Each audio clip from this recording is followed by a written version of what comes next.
கத்திரிக்காய் செடி வந்து பூ வந்து ரொம்ப நாள் ஆச்சு ஃப்ரெண்ட்ஸ். இது நம்ம இந்த கேனில் மாற்றி வச்சு நான் இதுக்கு வேற ஒரு கேனை ரெடி பண்ணி அந்த கத்திரிக்காய் செடி அதில் எடுத்து வச்சு மேலே தான் வைக்கணும் போல இருக்குது. இந்த இடம் செட் ஆகலை கத்திரிக்காய் செடிக்கு. முதல்ல ஒன்று வச்சுருந்தோம், அதுவும் அதே மாதிரி தான் ஆச்சு. இப்போ வச்சுருக்குறோம், இதுவும் அதே மாதிரி தான் ஆகுது. இந்த கத்திரிக்காய் செடிக்கு இந்த இடம் செட் ஆகலை, நம்ம வேறு இடத்துல தான் மாற்றி வைக்கணும். மாற்றி வச்ச மஞ்சள் எல்லாமே நல்லாயிருக்கு. 2 இருவாச்சி மல்லி வந்துருக்குது ஃப்ரெண்ட்ஸ். இங்கே பாருங்க ஃப்ரெண்ட்ஸ், இருவாச்சி மல்லி. இது வந்து நான் 120 ரூபா கொடுத்து பெருசாக வாங்கின்னு வந்தேன். போன வருஷம் வாங்கின்னு வந்து நட்டது. போன வருஷம்லாம் இதில் வந்து பூவே பூக்கலை.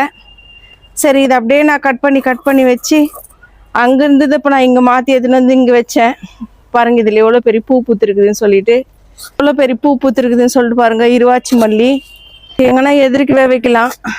நம்ம செம்பருத்தி செடியில் வந்து இப்போ அரும்பு வந்துருக்குது ஃப்ரெண்ட்ஸ். இன்னும் பூ பூக்கலை. இது எல்லாமே நம்ம கட் பண்ணி விட்ட இலைங்க தான் பாருங்க. இன்னும் இதில் வந்து 3-4 கிளை நிறைய இருக்குது. இந்த செடி வந்து மண்ணை மாற்றணும் ஃப்ரெண்ட்ஸ். இது 1 வருஷத்துக்கு மேலே ஆயிடுச்சு, 1.5 வருஷம் ஆயிடுச்சு. போன வருஷம் நம்ம மாற்றி வச்சுது. செடியிலேருந்து இந்த மண்ணிலேருந்து மொத்த சத்தெல்லாம் போயிட்டுருக்கோம். இதில் ஒன்றுமே இல்லை. இது பாருங்கள், இது நம்ம ஒரு நாளைக்கு வந்து இந்த மண்ணை மாற்றணும். புது மண் கலவை வச்சு நடணும் அந்த செடியை. மல்லிப்பூ செடி வந்து எல்லாமே